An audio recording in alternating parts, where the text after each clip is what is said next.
Your Excellency and members, we are also dealing with urban criminality in Greater Kampala Metropolitan Region, that is Kampala, Wakiso and Entebbe. Bwe muliba muzenga mwetegese nembalaga ku bwaguuga w'entaana eziri eno ewaffe empitirivu ennyo ezaalekebwawo bannaffe. So Obote yatutta ekyo kimaakinge. It is not Obote who killed us. Don't try to speak badly that you are a politician. You are speaking badly to me. It's not acceptable. It must stop. Omu ku bannamawulire abasibya bannakibiina ekya NUP amanyikiddwako nga Farish Magembe alajana lwansonga nti ensi egenze maaso n'okubeera nga emwefuulira. Farish Magembe ye ne banne okuli omukyala amanyikiddwako nga Zainabu Musazi akwoteka n'omukyala amanyikiddwako nga Gertrude Mutyaba bavaayo ne baggula ku bannakibiina ekya NUP okwali Achileo Kivumbi, okwali General Gaddafi, okwali ne musajja mukulu amanyikiddwako nga Edmutwe akwoteka ne comrade amanyikiddwako nga Asimati wa Bobby. Bano nno abavaayo gye buvuddeko ne baggula ku bantu bano emisango egy'okubeera nga bababbako ebintu byabwe akwoteka n'okubeera nga babalumya. Kale nno onaku olwaleero wetuukidde okola emboozi yaffe eno onaku luno olwaleero nga Farish Magembe avuddeyo n'atandika okubeera nga akola live ez'okumukumu nga yeewolereza ng'agamba nti byo bino ebigenda maaso n'okubeera nga bimwogerwako atabiinaako mutwe n'amagulu. Kinajjukirwa nti ne mabegakaawo Farish Magembe yavaayo ne yeewakana ebintu bino era n'omukulembeze ow'ekibiina ekya National Unity Platform gye buvuddeko yavaayo n'alabika nti no amuyozaayoza n'amugamba nti yeebale oba oliawo okuvaayo kubeera nga ategeera amazima anayogera amazima. Kale no onaku olwaleero avuddeyo ku mukutu gwe ogwa TikTok n'abaako obubaka bwe yagabanye ne bannayuganda wabula nga kiraga nti oba oliawo ensi yagenze maaso n'okubeera nga emwefuulira. Asonga ate mawulire amala ge tulina mawulire gannaku, mawulire siga ssanyu yadde n'akamu n'akeddagala n'akettondo lwansonga nti omutandisi w'ekkanisa emanyikiddwako nga Mount Zion Prayer Center esangibwa ebukalango avudde mu bulamu bw'ensi eno. Byonna atugenda kubeera nga tubigaziya tumanye na biki oba ebimu ku ebyo ebitontono ebigenda maaso n'okubeera nga bimukwatako. Ate nga mu mawulire amala ge tulina olunaku luno olwaleero omu ku baafiira mu kabenje ka bus eya YY eyagwa nekwata omuliro yali amanyikiddwako nga Kanoni Jime Musimbi. Ono nno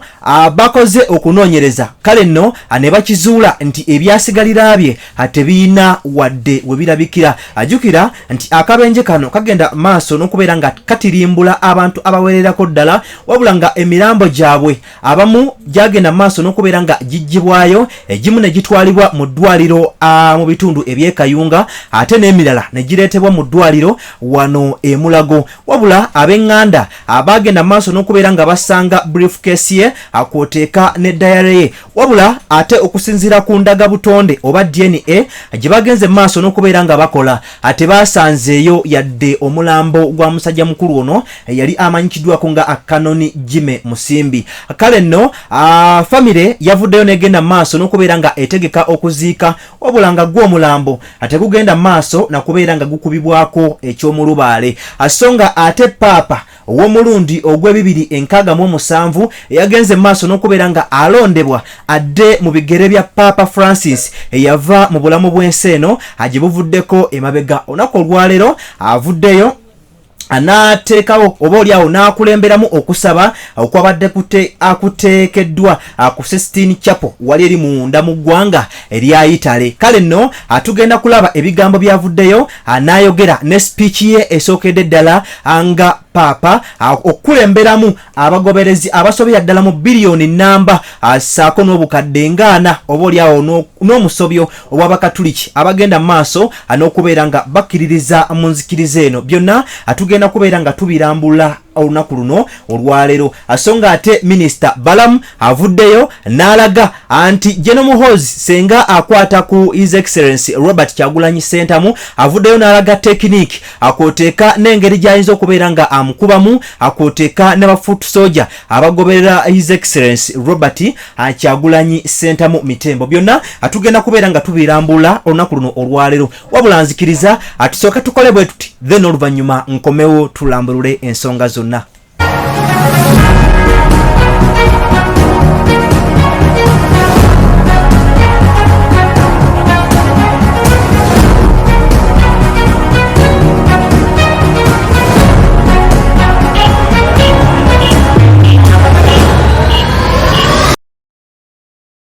Right, nkwanirizaako gwenna agenda maaso n'okubeera nga wekkanya omukutu guno omukutu nga bulijjo okyali ku DPTV Uganda omukutu ogw'omuntu wa bulijjo agwenna nga otwegaseko olunaku olwaleero ngenda kusaba mukwano agenda maaso n'okubeera nga osubscribinga ku mukutu guno ate gwe omukadde gwe tuzze nga tutambula naawe ansuubira omanyi bulungi ekyokola agenda maaso n'okubeera nga otuweera video yaffe no like ajjukira buli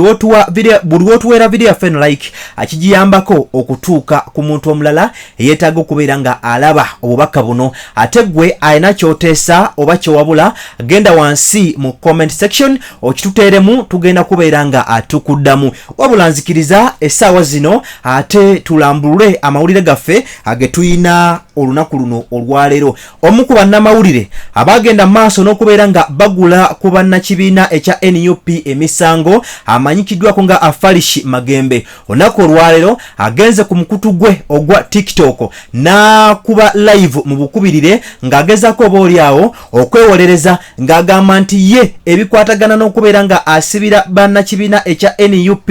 mu nkomyo atabiinaako yadde kugamba tebimuvunaanyizibwako anti ye ekyali kyamuweebwa akyali kyakubeera nga alwanirira bannamawulire okubeera nga bafuna obwenkanya ajjukira musajja mukulu ono amanyikiddwako nga Farish Magembe owa NBS Television akwoteeka Gertrude Mutyaba owa NTV nga kwoteeka ne Zainabu Omusaz owa NBS abavaayo nga bakolaganye ne Mathias Nsamba Mpuuga ne baggulako bannakibiina ekya NUP omuli Akleo Kivumbi omuli Geno Smart akwoteeka ne musajja mukulu amanyikiddwako nga Edimutwe babagulako emisango nga bagamba nti babakuba akwoteeka obalyawo n'okutwala ebyabwe kale nno njagala nsooke nkwe Farish Magembe ng'agezaako okubeera nga yeegaana ebigambo bino ng'agamba nti waliwo n'omuntu oyo eyamugulirira obalyawo ayina oba ye ayina enteekateeka z'okubeera nga amukozesa essaawa zino katusooke tulabe Farish Magembe. balabanga ekyo tebakirina abamu tebalina wano mu ggwanga naye bawuliranga okunvuma kisobola okukakkanya ku lulimi lwabwe ensonga lwaki nze ng'omuntu sibanyiigira kakati obamu ku bujulizi obuliwo nti omuntu ampadde ssente akuba essimu weebale naye ng'alina bw'obuuliriza bulungi alina watukanaga nti kakati omulimu gwebale bano ono twamumaze era weŋŋambira aga ekyo oba okiwulira omuntu gwakoze naye eddiiro owewunya otya bwoti nga ayongerayo ayogera so kati nali mmakati awo nga neebuuza ntandika n'okuseka nga okay nti kakati tubulayo bano babiri naye weebale abasajja babalaze amaanyi oba bwalaze amaanyi bwatyo bwayogera amaliriza aŋŋamba ki nti kankuteereko akasente omulimu weebale gukola bannange kambabuulire kirungi okuwuliriza tolina kyotugamba n'olikeera ng'oli mu buzibu nga buno bwendimu ojja kutegeera nti wali weetaaga okuwuliriza nange Farish oba mukitegeera kyembagamba ndaba abantu beeyongeddeko ngendala kubaddirayooko emabega naye kamale kumalirayo abasoose okuwuliriza omuntu ng'akola ki ng'agamba bwatyo dakika zaali ntono nnyo emboozi njumizaamu empanvu naye dakika zaali ntono nnyo ng'ajjako essimu sijjukira oba nze najjako naye nali paralyzed kanebuusa nti ewebalimu n'ayogera n'erinnya ery'eggwanga erimu olulimi obayogera linnya kyawe Wakalamagi obaani ng'ayogera nti kwegamba okwongera okwasatinga ensonga eyo gikkaatiriza nti ewebali ng'agamba neebaza nti nakoze omulimu genda babulira okumanya ensi eno nze nga ŋŋamba nti aha nti weebale omulimu wagukoze bulungi. Kakati ekibuuzo kyensooka okwebuuza ku nsonga eno lwaki omuntu ono eyankubidde nga nkoze omulimu gwe ye gwayinza okulaba nga ddala mu butuufu guli daaka mulimu si mulungi naye aneebaza ansiima tukoze omulimu naye nga bw'abadde agamba naye tamanyi na bw'alina kunsasula nga tamanyi na bw'alina kukola ki tamanyi na namba gy'agamba kunsasulirako tamanyi na namba kwalina kunsasulira oba kitegedde yankubira ku ssaawa 2:35 enamba afunye buzibu nti mukasimu kali yavaamu naye ate nagiscreenshotingira ku eno nga tamanyi na bwalina kunsasula mangu nnyo era ekibuuzo kye neebuuza ensonga eyo gye twogedde nga ya munda nnyo naye etuuka etyokubanga enteebwa omuntu oyo yasooka ogifuna agitambuza tosobola kati kukozesa tekinologiya gwe tulinawo tosobolamu kunsanula nti ono yasooka okitambuza kizibumu lwaki omuntu oyo gwe nali nkoze n'ediiru nga bw'agamba ate yate emboozi eyo kubanga nkubira ku ssaawa 2:35 akuba ku ssaawa 2:35 dakiika oba ssaawa ntono nnyo ate emboozi etandika okubanga buli wamuweeri nzikirizaga awo kwekali nkoze naye eddiiru nga bwe yali akyogera aneebaza mangu nnyo ekyo n'akikola kuno ndinako abantu abalaba abo muli 86 naye abantu abo 86 kamba kakasi buli omu kino ekyakolwa basobola okukikola nange nsobola okukikola balaba ngaekyo tebakirina abamu tebalina wano mu ggwanga naye bawulira nga Farish kisobola okukakkanya ku olumayo essaawa zino walaba okubyogera wabula bwe baali bakwata ba comrade asako obaolyawo n'okubeera nga babateeka mu makomera yasirika busirisi wabula nga essaawa zino oluvannyuma lwa bannayuganda okubeera nga bamuteekako akazito lwavaayo n'agenda mu maaso n'okubeera nga ayogera amazima wano nno wesinzirira okusaba bannayuganda nti mwongereemu abakulu omuliro baguwulira gubatuuka bwebeera nga tanuulu mwongere okubeera nga museesaamu wabula njagala nkuggyekaawo ankutwaleko mu bigambo by'omubaka akiikirira ebitundu ebya Nakatheke South amanyikiddwako nga Lutamaguzi Semakula Pike. Ono yavuddeyo n'agamba anti ebigambo mwami Museveni byakozesa ne mutabani we amanyikiddwako nga General Muhoozi mu bigaane era muleme kubeera nga muwuddisibwa. Agamba nti bana babiri kwegamba kiringa nga wonoolaba omuntu nga bamutaddeko eddiba lya kapa wabula ate nga ngo ewedde emirimu nti bano ababiri bagenda maaso n'okubeera nga basobola okubeera nga bakozesa omuntu omulala ate nga bo be bali emabega w'ekifaananyi ekyo. Agamba nti bano ababiri basobola okubeera nga basiiga omuntu akazigo kugamba n'okumubeera nga bataddewo ekifaananyi kya kugamba ye ne bamubunya ebikolwa ebikyamu naye ng'ate bo be bali emabega waabyo era n'atuwa ekyokulabirako. Agamba nti mu mwaka ogwa 1986 nti twagenda ne tukyaza abantu bano ne tubaleeta wano wabula nga bo bennyini be bagenda maaso n'okubeera nga batirimbula bannayuganda wabula ate nga bo beekwasa nti gavumenti ya mukulu Obote yatirimbula abantu bano. Essaawa zino njagala nsooke nkuwe Pike asooke akuttanyize ensonga eno ate nzije nkumenyere ebigambo bya General Muhoozi assaako ne kitaawe General Museveni. Mwetegese nembalaga ku bwaguuga w'entaana eziri eno ewaffe empitirivu ennyo ezaalekebwawo bannaffe. So Obote yatutta ekyo kimaakinge. It is not Obote who killed us. Ku kooti onobiwozayo ati nkugamba siri mu bya kooti gundi nkubuulira Obote si yatutta. nza nkubulya kiri ankola atobajjamira gozze kumbuuza nkubulya Obote si yatutta genda obuuza makase kinomo ojja kulaba science yayitibwangamu okutta abantu omusajja ajja wamwe wajjajjaawo Lutamaguzi n'amubuuza owaaye watulabiddeko kuba yeekera wewabalaganga we baayise nga basajja beefuula bajja boogera Luswayiri kuba abantu beno baali bajega nga bamanyi buli ayogera Oluswayiri musirikale w'Obote nga bajja boogera Luswayiri beereetaleeta mu binaaka ngwe bamukuba kakumbi ku mutwe ng'emirambo gigwa n'abalala abagweyo singa wawa abantu baffe bakyaliyo ne mu nsiko amagumba agasinga naye gwe bw'obadde otambula muno olabayo ddala ekintu ekiri wase kye tusobola okulagako nti kino kyekyafiirisa bakadde baffe baganda baffe abantu baffe obugagga bwaffe abo abasajja boolaba e Kampala olwaleero abo abadigirirako bajja eno nga bambala birugabire bitangire ennyana naye yajja eno ng'ayambala tangire ennyana bw'omugamba dda kitulumanya abasajja bano okkomawo ne batwala ettaka ffene waffe tusula tutunula bo bagamba mbu eno gye balwanira balina okutwalayo n'ezo gurupu zaabo boolaba bakyusakyusa amannya naye nga bw'omubuuza amannya g'amatuufu tasobola kugoogera nga neeri munira yateekayo malala kati abo Museveni be yagendanga alonda be bali pulizentinga abantu baffe ensonga lwaki olaba tebafunye mu lutalo lwe balwanira kyogamba ndabyeko wali amasomero g'ekasa ngomba agamu nga tekuli mabaati kati ago amasomero golabye ly'ettimuna primary lyaweebwayo omugenzi Ignatius Kangave Musaazi awo wenyini we baziika taata wa Kangave Ignatius gwe baziika wali ekkololo kitaawe ne nnyina bali awo mu nnyumba ndowooza ennyumba ogirabye eri awo mwe babaziika awo eri essomero nagula semiti n'empaayo sente okuliddaabiriza ne bayiwawo amagye kwololo nali nzija okukola fundraising ne bayiwawo amagye mbu gavumenti egenda kuliddaabiriza era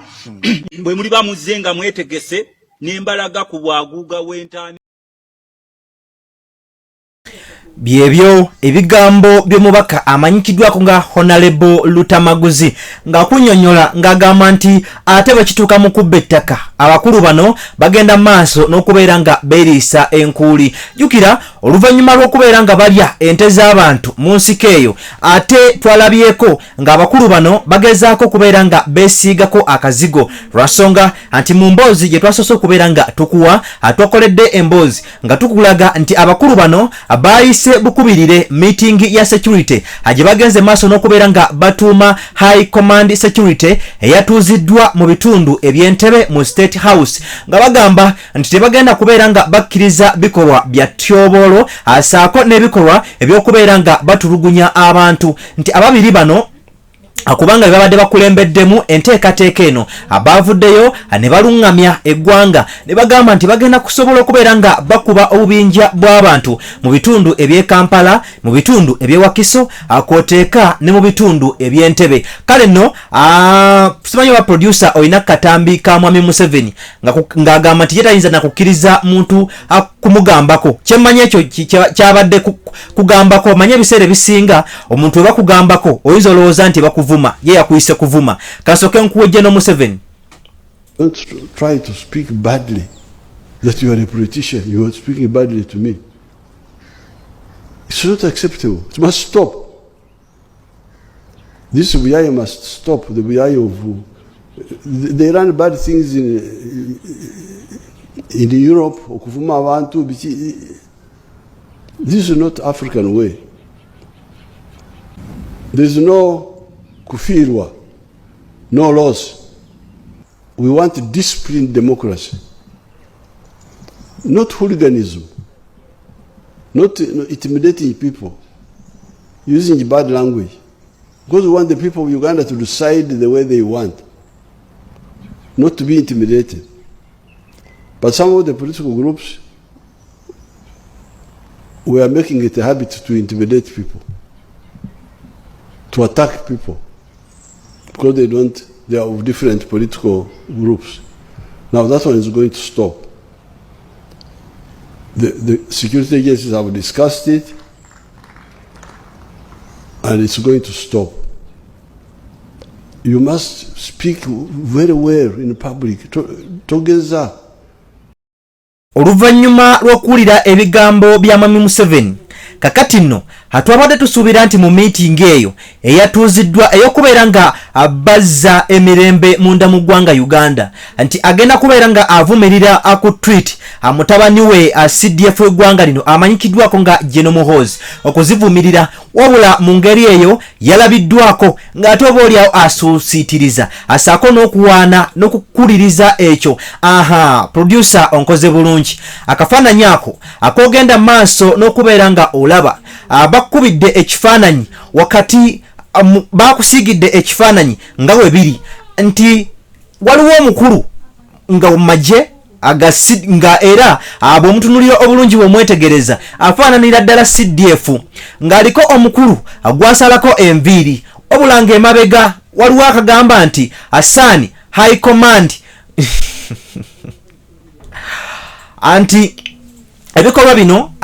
kikulaga nti ekifaananyi kino kyebagenze maaso n'okubeera nga bakusiigidde ekifaananyi nti ebigambo mwami Museveni byayogedde olunaku olw'eggulo yabadde oba oliawo agezaako okkuliriza ebikolwa mutabani we byakola era nga kikulaga nti ebikolwa mutabani we byakola abiraba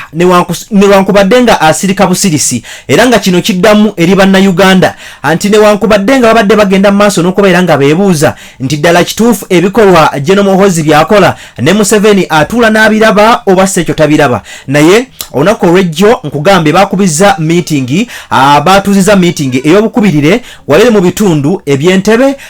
omukulu ono n'avaayo n'awagira oba oliawo ekyokubeera nga bakurashinga obubinja buno obwogerako sigamba nti nno bamenyi ba misango wabula buli avaayo n'agenda maaso n'okubeera nga ayogera ku biruma ensi bagambye nti bagenda kubeera nga babukurashinga. So njagala nsooke ate nkuggyekaawo newankubadde nga tukyali awo wennyini nga siraba kubeera nga nkugjawo nti newankubadde nga abantu bano bakolwa ebikolwa bino wabula ate waliyo omuntu alabika nti nno abasuusuuta nga buli kimu agenda maaso n'okubeera nga abatiitiibya ngonono si mulala wabula nga ye minisita w'abavubuka asaako n'abaana omukulu amanyikiddwako nga Balamu oba mukulu oba muto nange sinza kubeera nga nkulimba naye ndooza aba muto kubanga naye muvubuka. Kale nno yavuddeyo n'alaga engeri n'agamba nti singa CDF Muhoozi akwata ku His Excellency Robert Kyagulanyi Ssentamu Mitembo bwati bwagenda okubeera nga amukola. Kale nno naawe foot soldier anabyeyingizaamu mwenna agenda kubeera nga abakola bwati. Akatambi kano nsuubira kayinza okuba nga kakwatiddwa mu bubba naye nga kakulagira ddala omuntu alina ebirowoozo eby'ekito. Omanyi bwe twakula tuyina kyebatuteekamu nti oba oli abaminisita be bayinza okubeera nga beegombesa era nga bategerera eggwanga lino wabula oluvannyuma lw'okubeera nga ndaba Balamu wamma nno gwe nakkiriza nti omuntu asobola okubeera nga akula ate era n'aweebwa n'ekitiibwa ekya minisita wabula ng'alowooleza ddala nga mwana muto ng'ate oba oliawo n'omwana omuto asobola okubeera nga ategeera okumusinga. Era awo saalemye kubeera nga ngwa ku tweet emu eyabadde ekoleddwa nti obwongo bwe butawummula 24/7 nti essaawa 7 mu lunaku essaawa oba oliawo 24 mu lunaku bubeera bukola essaawa zonna mpaka bw'oyingira ekibiina ekya NRM. Kale nno kasooke nkuwe musajja mukulu amanyikiddwako nga Balamu Ateny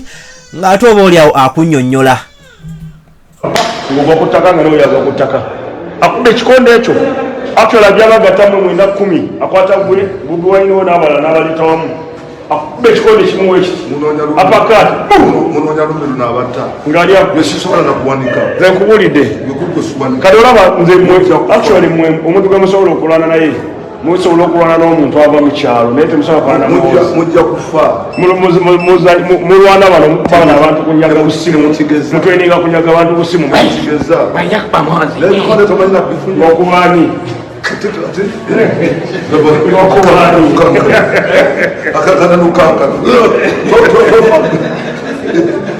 bajja kukutira omulwaire bajja kukutira nenkubulira togamba ntisagamba batamozwa moza ajja bakkuba kufa anajjaba okuba abayigirize n'olunyankole abayigirize n'olunyolo n'oluganda. no eyo minisita akiikirira abavubuka akwoteeka n'abaana wamma njagala nkujjekaawo ate nkutwaleko mu ggwanga erya Italy. Mu ggwanga erya Italy amawulire agava saidi eyo ajjukira nti onaku olweggulo lwabadde lunaku lwakuna akawungeezi abasobodde okubeera nga bafuna paapa omujja ow'omulundi ogw'e267 onono nga yesi mulala wabula nga ye paapa Leo. Kale nno onaku olweggulo yasobodde okubeera nga atuuzibwa ku Namulondo wabula onaku olwaleero olwokutaano akulembeddemu abakkiriza mu kkanisa emanyikiddwako nga Sistine Chapel wali eri esangibwa munda mu ggwanga erya Italy. Kale nno paapa ono ebitonotono byenjagala osooka okubeera nga nkuwaako ate nno naawe osobole okubeera nga omumanyako. Yazze nga ayambadde era nga anekanekanye mu kyambalo ekya white ng'ate abamuteereddeko ne gold gogenda maaso n'okubeera nga omulaba awo mu bulago. Kale nno yasobodde okubeera nga anekanekana. Paapa ono wa myaka egy'obukulu 69 tegibeera 69 era nga yasooka kubeera musumba wali eri mu bitundu ebya America. Kale nno era nga ye paapa Omumerika eyasookedde ddala okubeera nga atuuzibwa ku Namulondo okukulemberamu abakkiriza abasobya ddala mu kawumbi kamu mu obukadde 40 abagenda maaso n'okubeera nga bakkiririza mu nzikiriza eno eya obukatuliki. Kale nno njagala nsooke nkuwe ku bigambo bye ebyasookedde ddala nga paapa byakulembeddemu wakati wali mu misa eyasangiddwa mu ggwanga erya Italy mu bitundu ebya Roma. English and the rest is in Italian, but I want to repeat the words from the responsorial psalm. I will sing a new song to the Lord because he has done marvels. And indeed, not just with me, but with all of us, my brother cardinals, as we celebrate this morning, I invite you to recognize the marvels that the Lord has done, the blessings that the Lord continues to pour out upon all of us. Through the ministry of Peter, you have called me to carry that cross and to be blessed with that mission. And I know I can rely on each and every one of you to walk with me as we continue as a church, as a community of friends of Jesus, as believers, to announce the good news, to announce the gospel. Alright, wakati nga twakamala okubeera nga tulaba paapa omujja wabula ate waliwo amawulire ag'ekitalo agagenze maaso n'okubeera nga gabuutikira eggwanga lino erya Uganda.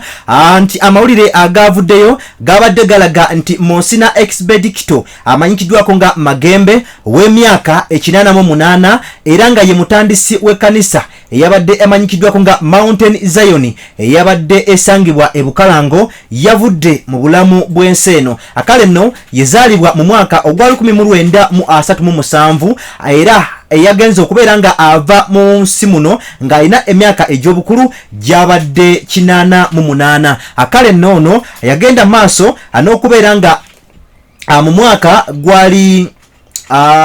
kandabe wano mu mwaka gwali gwa 2001 yavaayo n'atandikawo ekkanisa emanyikiddwako nga Mountain Zion Prayer esangibwa e Bukalango wali eri mu district ey'e Wakiso era nga obuweereza oba obusumba bwe abadde abumazeemu emyaka egiwerera ddala 50 bweddu era nga ono Monsina yaweebwa n'ekitiibwa ekyo era nga akimuwa wabula nga si mulala yali paapa. Kale nno yagenze okubeera nga ava mu bulamu bw'ensi eno amawulire gatuusiddwa era nga eyagatuusizza yabadde amanyikiddwako nga Father Pius Male Sentumbwe ku lw'omusumba oba yabadde yakiikiridde Archbishop w'e Kampala amanyikiddwako nga Paul Semogerere. Kale nno yavuddeyo n'awa ekkanisa n'agamba nti ng'ennaku z'omwezi 9 omwezi guno gwennyini gwe tulimu ogwokutaano tulina amawulire ag'ennaku nga galaga nti omusajja mukulu ono yavudde mu bulamu bw'ensi eno. Kale nno omulambo gwe ate gunaba kubeera nga gumanyibwa ddi bwe gugenda okubeera nga guziikibwa asako n'ebyokuziika tebinaba kubeera nga oba oliawo bivaayo ne babitutegeeza naye nga bwe banaabituwa atugenda kubeera nga tubikutegeezaako gye bujjako awo naye nga njagala nkulambulule ku kigambo Monsina asimanyi wa producer wange naye abadde amanyi kikitegeeza kale nno ekigambo kino Monsina kiri mu lulimi oba oliawo kyawanuzibwa mu lulimi oluyitale era nga kitegeeza my lord kale nno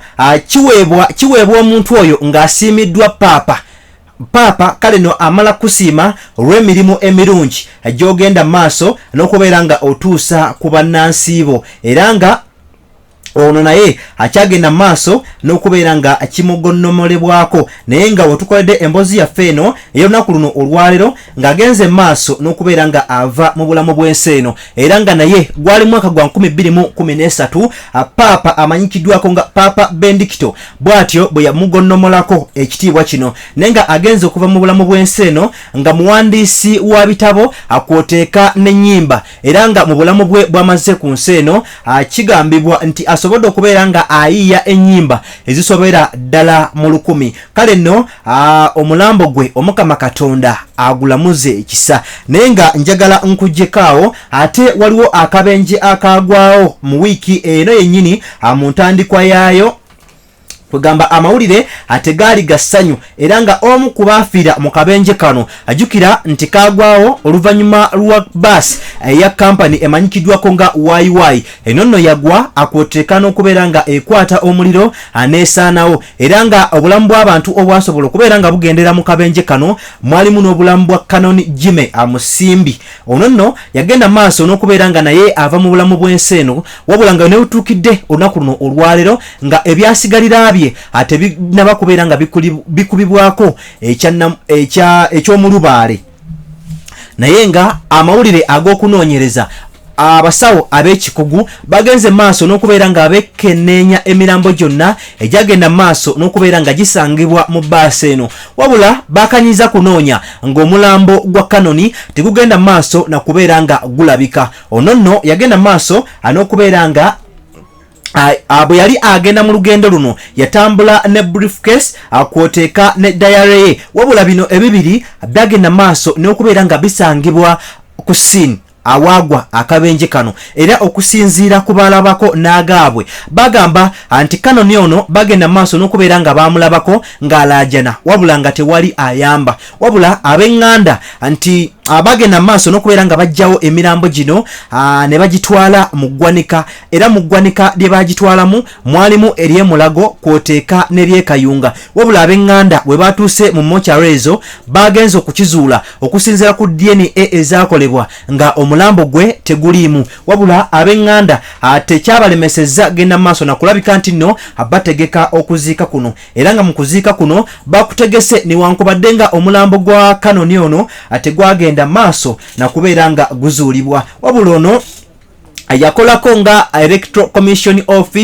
electoral commission official era yawummula emirimu gye mu mwaka ogwa 2019 era nga agenza okubeera nga ava mu bulamu bw'ensi eno nga chairperson nga y'omu ku chairperson wali eri mu district eye Manafa kale nno wetukoledde emboozi yaffe eno y'olunaku luno olwaleero nkugambye nga omulambo gwe tegumanyikiddwako wa weguli ndowooza njagala kubeera nga mbata akaseera kano nkoze ne producer wange omulungi amanyikiddwako nga Abe ow'ekirevu Abe mpozi wangambe gwani erinnya lidda Mustafa Kalimu omusiraamu omukatuliki